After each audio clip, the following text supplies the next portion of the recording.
Peace, good light University.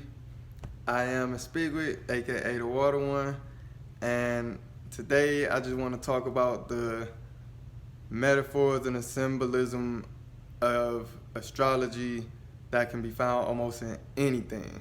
So I wrote something out, and I'm actually gonna change the camera around, and I'm just about to give a simple, brief breakdown of some symbols I drew. I've been meditating on. So it's 3 different parts, but it all has to do with astrology or the zodiac.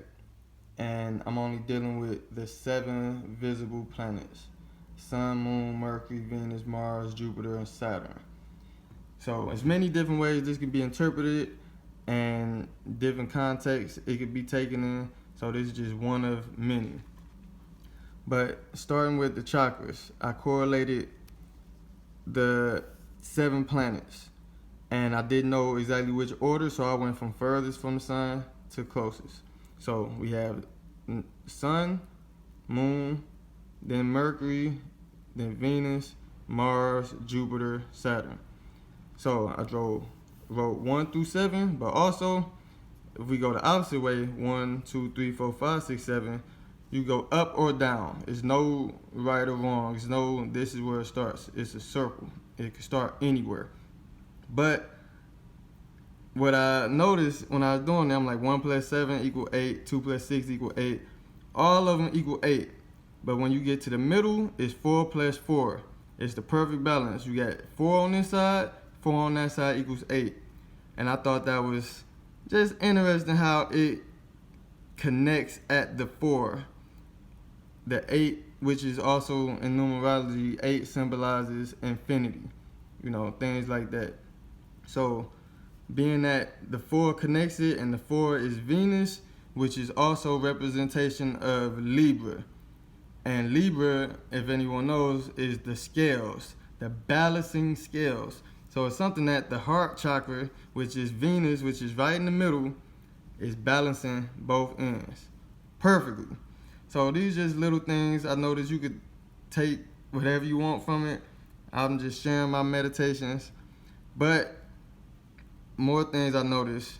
Saturn being the root chakra. So as Saturn being the root chakra, I believe that Saturn deals with restrictions, strict structure, you know, different things like that. Limits, responsibilities. But I believe that our sexual organs, whether you're a man with a private part or you're a woman and you got your private part, Saturn is supposed to have that on lock. It's supposed to be disciplined. Now, everybody is different. This ain't saying you can't have sex or you can't have partners. I'm just saying everyone is supposed to have some type of standards. Have your own standards according to whatever you want to believe. But Saturn is dealing with that. Then Jupiter, Mars, Venus dealing with the heart chakra, Mercury dealing with throat chakra, Moon, third eye, Sun dealing with the aura. Now, I'm not an expert. These just things I was meditating on, wrote it, wanted to draw it out. And I thought it was interesting. So, that's one. Now on to the next one, dealing with the planetary energy. Now I actually wrote this one out with each of the zodiac signs in order. So we start with Aries, Taurus, Gemini, Cancer, on and on. If we only deal with the 7 planets, I'm not including Pluto, Uranus, and Neptune. Not for this example. But when you look, you can notice that at the top, it has Saturn. And no matter which way you go down, you have to go through Jupiter, Mars, Venus, Mercury, but you could end up to the moon or you could end up to the sun. And another thing I noticed about this is when the sun is moving throughout all these signs throughout the year, it stays in each sign for 30 days. So that would mean we'll be in the energy of the moon for 30 days, energy of the sun for 30 days, energy of Mercury for 30 days, energy of Venus for 30 days. But when we get to Saturn, we in that energy double. It's the only planet that goes double. So I thought that was interesting to note. other things I look at, like maybe this side is the feminine side, maybe this side masculine. It's just all just speculation. Thoughts change all the time, but thought that was interesting how we could see a clear pattern and how everything is in order.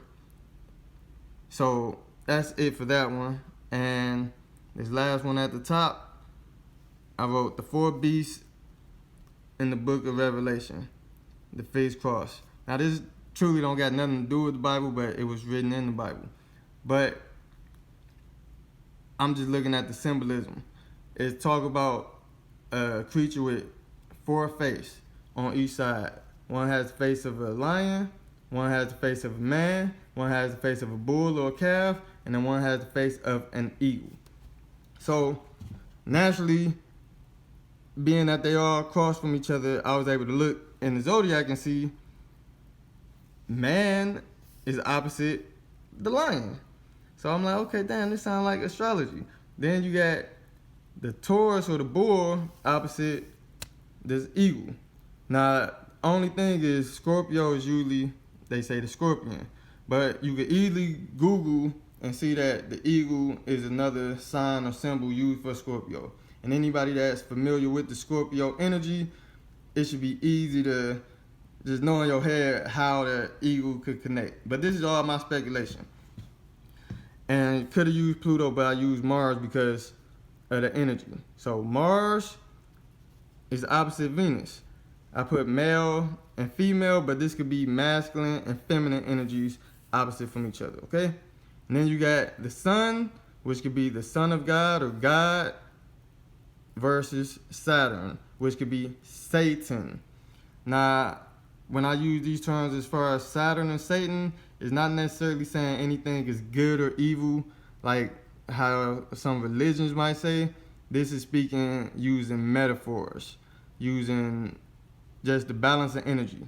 Negative is needed just like positive is needed, not looking in the form of the knowledge of good or bad. But Saturn is Satan, and it's opposite. It's staring the lion, the Leo, the son of God, right in the face. So, and it's the age that we're entering right now. So in the Bible, when it say it's eyes all around about and they watching, I believe this is what it is, meaning we at this grand cross, and it's just a significant point in time.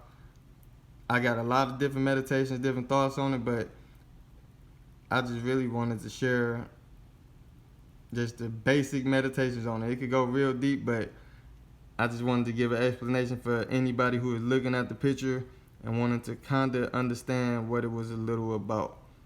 So it ain't really that deep. It's just a pattern I've noticed in each of these things. And it's all speculation, because it's all symbology. I mean, symbolism and whatever context you put different words in. Some people, when they say Satan, they just think nothing but evil. Sometimes I use Satan. I might be talking about the Satan in the Bible. Sometimes I might say Satan, and I'm talking about that Saturn energy. So this is where we are right now, and just what I wanted to share. So peace, good light, and that's it.